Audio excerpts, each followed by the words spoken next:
Hi, welcome to the Louie File. This might be considered a part 2 of Seated with Christ in Heavenly Places. I think I took us up to Ephesians 4. I want to just look for a second at Ephesians 5.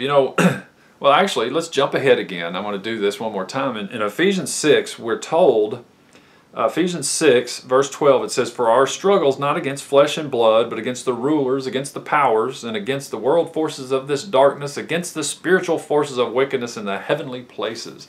So our battle is in the unseen.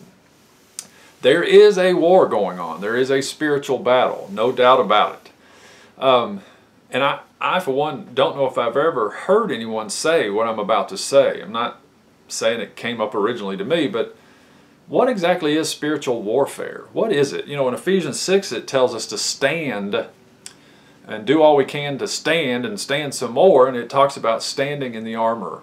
And it's really Christ is what it's saying. Stand in who you are in Christ.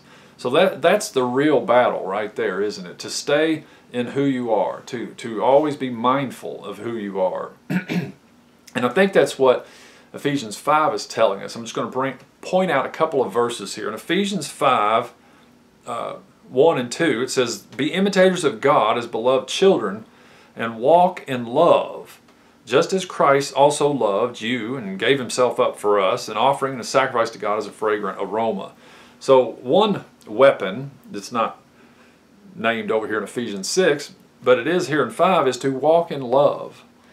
If God is love and we have been born of him, then we have been born of love, and that means that we are love expressed. So we are to walk in that love. And then you jump down into Ephesians 5, 7. It says, "Therefore do not be partakers with them," those others, "for you are formerly darkness, but now you are light in the Lord. Walk as children of the light.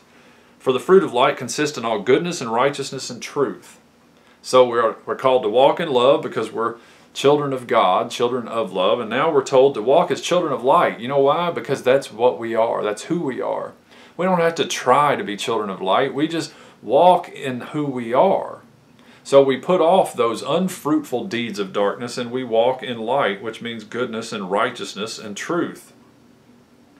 Then he goes on a little further down, Ephesians 5:15 says, "Therefore be careful how you walk, not as unwise, but as wise." In 1 Corinthians chapter 2, the Bible tells us that we have the mind of Christ. In 1 Corinthians 1:30, it says that Christ himself, Jesus Christ himself, has become to us wisdom from God. So we are to walk wisely. So let's just do a quick look back on this. All right, so our spiritual warfare is not against flesh and blood. So how do we get victory over the spiritual forces of wickedness? Well, we walk in love. That's where Jesus said that we're called to love even our enemies. Love those who use us. Now see, this sounds difficult to the flesh, but we are children of God, and he is love. So as we learn who we are and we walk in the spirit of who we are, then we will learn to love others even when they don't necessarily love us. We'll take on the attitude that Jesus took on when he was on the cross, and he said, "Father, forgive them, for they know not what they're doing." So the one being hurt is no longer the one being hurt, but the one who is the hurter is now seen as the real hurt one. See, as we really see other people's mistreatment of us the way it really is, it's because they're hurting. I mean, I heard it may be a cliche, but they say hurting people hurt people. So what we do is we love them. We love them through it anyway. And we walk as children of light because that's who and what we are. We're born of God.